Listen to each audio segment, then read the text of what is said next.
নমস্কার বন্ধুরা, cash concern চ্যানেলে আপনাদের সবাইকে স্বাগত। পশ্চিমবঙ্গে শুরু হয়ে গেছে ভোটার ভেরিফিকেশনের প্রক্রিয়া।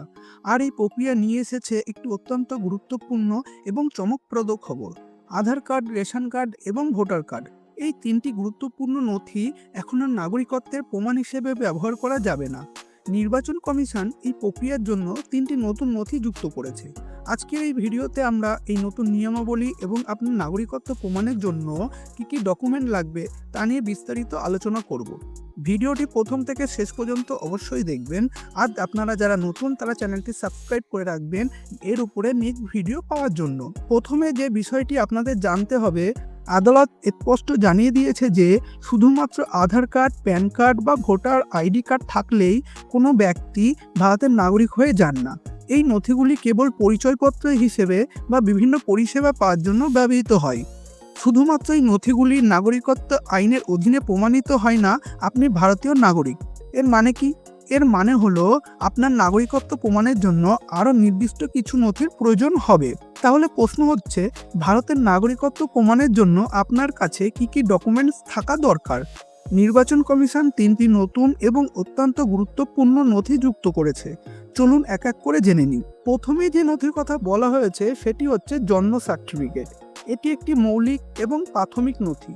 শিশু জন্মের পর সরকার দ্বারা এটি দেওয়া হয়। জন্ম মৃত্যু নিবন্ধন আইন 1969-এর অধীনে জারি করা এই নথিটিকে নাগরিকত্বের একটি বৈধ ও প্রাথমিক প্রমাণ হিসেবে গ্রহণ করা হয়। অনেকেই প্রশ্ন করছেন, যদি বয়স বেশি হয় এবং জন্ম সার্টিফিকেট না থাকে তাহলে কি হবে?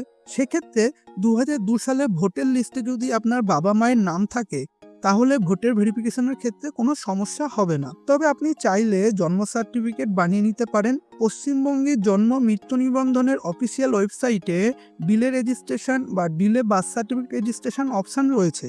সেখানে রেজিস্টার করে পুনরায় জন্ম সার্টিফিকেট বানানো সম্ভব। নিচে ডেসক্রিপশানে আমি লিঙ্কটা দিয়ে দেবো। এবার চলুন দেখে নেওয়া যাক দ্বিতীয় নথি।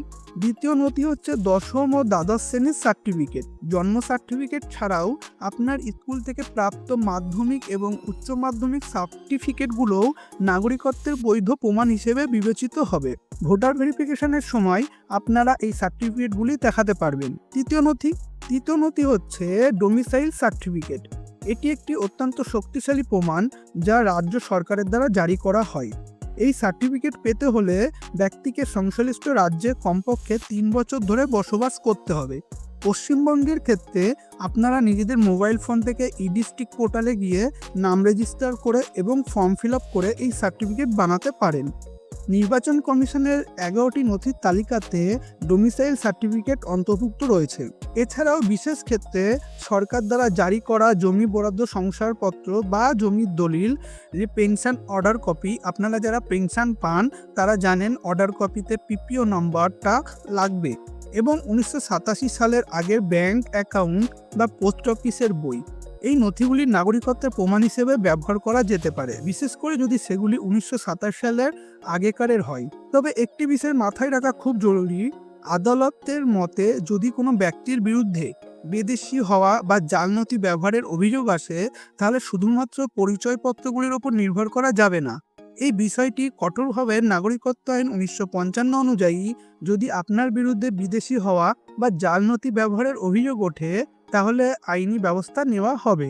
এবার আমরা জেনে নেব ভারতের নাগরিকত্ব হওয়ার 4টি প্রধান উপায় নাগরিকত্ব আইন 1955 অনুযায়ী এই 4টি উপায় হলো জন্মসূত্রে, বংশক্রমিক, নিবদ্ধকরণ এবং দেশীয়করণ। তাহলে প্রথম হচ্ছে জন্মসূত্রে, দেখে নেওয়া যাক কিভাবে। 1950 সালের 26শে জানুয়ারি বা তার পরে, কিন্তু 1987 সালের 1 জুলাইয়ের আগে ভারতে জন্মগ্রহণকারী প্রতিটি ব্যক্তি তাদের বাবা মায়ের জাতীয়তা নির্বিশেষে ভারতীয় নাগরিক বলে গণ্য হবেন।